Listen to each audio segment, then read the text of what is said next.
Welcome back to History Class with Dr. W. We're continuing our discussion of that fascinating period 1920 to 45. In the previous lecture, we talked about some big picture ideas covering our period 1920 to 45 and looked a little more closely at what the nation looked like as we begin our period, January 1920. In this lecture, we're going to go over in more detail some of those course themes that we're going to follow throughout our period of 1920 to 45. In the previous lecture, we talked very briefly about some of these course themes that I'm going to cover in more detail now. Things like continuity or change. What kinds of things changed over this period versus what kind of things remained the same? The impacts of World War I and the Progressive Era, some of those themes leading up to the 1920s that will carry over into the early parts of that decade. This question of the nature of the Roaring Twenties, which we think of as this kind of freewheeling, fun-loving decade. But how roaring were the 20s really? The growth of labor unions, and the labor movement. The transition from isolation to global power for the United States. The era of FDR. Culture, entertainment, and sports. And the World War II greatest generation. Impacts of the war, particularly on the home front. Now we're going to talk about each of these in a little bit more detail.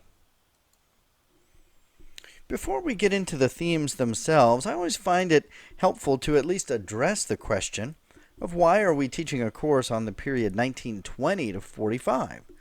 Why are we starting in 1920? Is there some key beginning point or changing point there? Well, sometimes there are, and I think 1945, our ending year, is without question a pivotal year, and many things change. It's a watershed year, as we call it.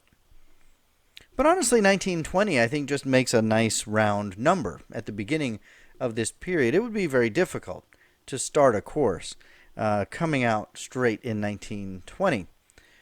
So really, 1919 is another of those watershed years. There are major changes taking place in 1919. We couldn't possibly start this course without examining some of those.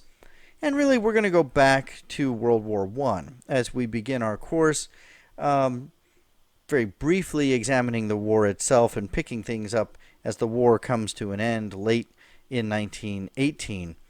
But really, you can't start a course in 1920 without giving at least some background. So much of that background in the early part of the course derives from the legacies of World War I, which are profound both on the home front and in terms of diplomacy.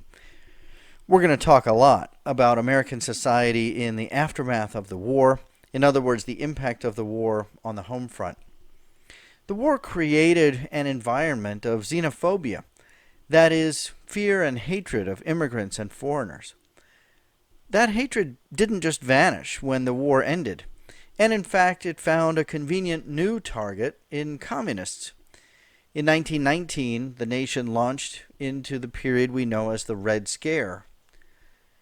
There were many other lingering social effects of the war. Anti-immigrant sentiment lingered through much of the 1920s, and there was powerful anti-immigrant legislation passed in 1924. It also had powerful effects on African Americans and women on the home front, sparked the Great Migration of blacks moving out of the South and into the North. We're going to talk about all of that. And for women, it helped to encourage and hasten the long battle towards equality, leading to the 19th Amendment, which, as I mentioned in the previous lecture, is ratified in 1920. Diplomatically, World War I ended a long tradition of isolation and neutrality. The United States begrudgingly got involved in the war after it was several years old in Europe, dove in enthusiastically for a couple of years, and then rapidly returned to neutrality afterwards. But it helped to launch the United States onto the world stage on its way to becoming a superpower. And economically, the impact and legacy of World War I contributed to the long-term origins of the Great Depression. The United States loaned the Allied powers huge amounts of money to carry on their war effort, and in the Treaty of Versailles, the Allies placed a crippling war debt upon Germany. Germany then sank into an economic depression, a devastating depression, wasn't able to pay its debt. Britain and France weren't able to pay back the United States, and ultimately this cycle of unpaid debt sinks all of Europe and eventually the United States into a depression. We will, of course, talk about broader diplomatic trends as well, not just the immediate aftermath of World War I, but from World War I to the neutrality and isolation of the 20s and into the 1930s, the Diplomacy Acts and arms reduction of the 20s, and ultimately the pull back into World War in World War II. We will talk about the changing positions of labor. And at the beginning of our period, 1920 to 45, the nation was undergoing massive changes in terms of the labor front. We had just come through a war, and labor always undergoes massive shifts during wartime and then in the aftermath of war. The American Federation of Labor, the AFL, had about 2.7 million members in 1916 and 4 million members in 1919 as workers organized during World War I. And they made some gains. About 1/8 of the labor force had a 48-hour work week in 1915. About a half had a 48-hour work week by 1920. But the end of the war, the stresses of soldiers coming back from the war, rising numbers of blacks seeking jobs in northern cities, combined with the Red Scare and fear of immigration, contributed to tremendous labor strife in 1919. It is a cataclysmic year on the labor front. That year, more than 4 million workers walked out in over 3,500 strikes. And we'll continue to follow the theme of unionism and labor throughout the period. In some ways, it rises and falls with the rest of the economy. During the 1920s, under a strong economy, labor made some gains in recognition, only to suffer tremendously in the early years of the Great Depression. Strikers in the early 1930s really had no real power and influence, as other workers were lining up to take their place. Finally, by the mid to late 1930s, we'll see some increasing recognition of the unions and a return to winning, and by the 1940s, the economy returns to prosperity with World War II. We'll also talk about the changing fate of farmers and agriculture in the country. By 1915, small farmers had already been largely displaced by large corporate farms, and farming was no longer just a lifestyle, it was a business. But farming declines throughout the period. After a brief boom during World War I to meet those demands, the cattle industry crashed in 1919. Agriculture was not far behind. Farmers really didn't participate in the boom times of the Roaring '20s, and things, of course, were even worse during the Great Depression. So we'll talk about the broader economic cycles governing such things, the prosperity of the '20s, the crash of the late '20s, and the deepening depression of the early '30s. And on that note, we'll spend a considerable amount of time comparing and contrasting the approaches to the Great Depression by the presidents Herbert Hoover and, of course, FDR. We'll also talk about many social and cultural trends. Life was changing rapidly in the early 20th century and would continue to do so in the 1920s. In the early 20s, you could purchase a number of small gadgets and appliances, usually if you were wealthy. Between 1910 and 1920, many new inventions came on the market: mixers and food grinders, refrigerators and ovens, electric lights, hair curlers, and vacuum cleaners. Over the course of our period, these and many other items will go from being novelty items owned only by the rich to common household items, eventually to essentials that we completely take for granted. Life is growing easier in many ways, contributing to the image of household bliss that we're eventually fed in the 1950s.